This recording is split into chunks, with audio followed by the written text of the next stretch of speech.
I'm sure that I'm not alone in expressing surprise that this came so suddenly and so unexpectedly when everybody was talking about the water concessionaires and the SEA Games. So, and this is not a small thing, constitutional amendments. What brought this about? Well, we should not be surprised because this talk about charter change has been there for the past 4 Congresses.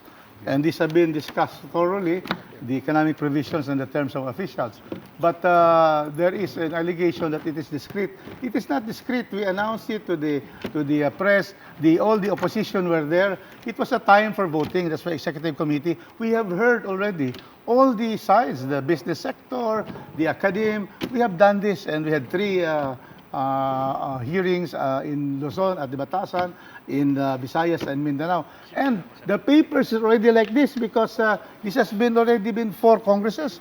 And we asked those who have submitted whether they confirmed.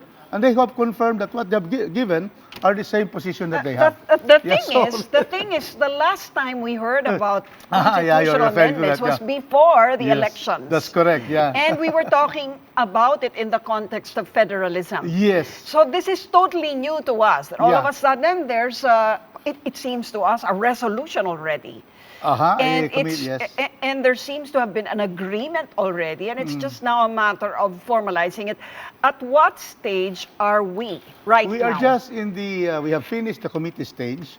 It goes to the Committee on Rules so that it will be calendared for discussion and the convening of a constituent assembly by the House of Representatives. Constituent assembly. Yeah, definitely, there can be no amendment to if there is no constituent assembly. Now, there is an issue about this is a charter change by legislation. It is, because precisely the constitutional provision does not require that the Constituent Assembly will be in joint session assembled. But this is not there. So but it still means that kailangan pa rin pong magdaan and to have a counterpart proposal from the Senate. No need, but it will be brought there, like legislation. It can be that there is a counterpart. Pero dadaan pa rin sa So Senate. parang magbabaykam. And then ultimately, may plebiscite pa rin sa dulo nito. There will always be a plebiscite for any change of the Constitution. So malayo-layo pa to.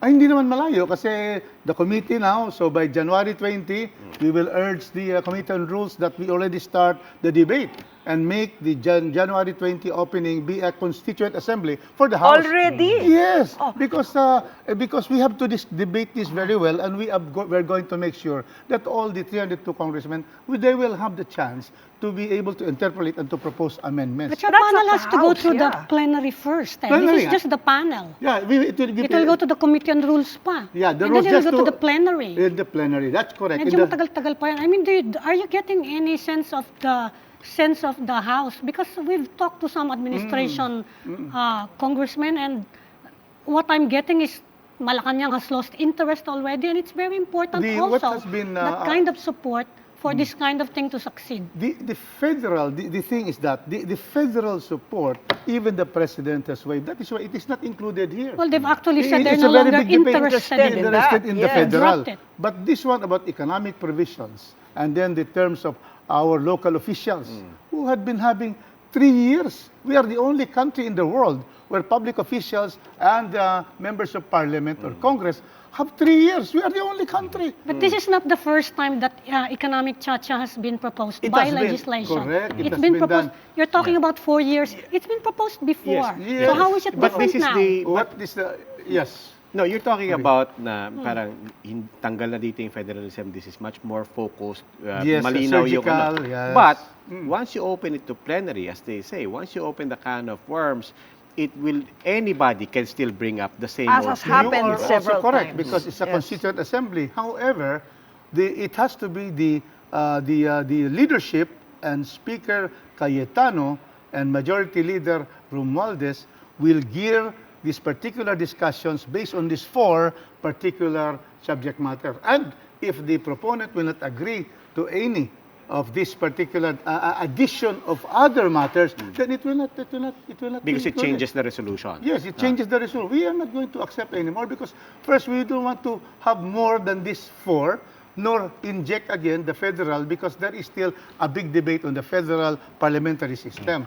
So we have something doable as far as we are concerned, and that is why we are pushing these 4 proposals.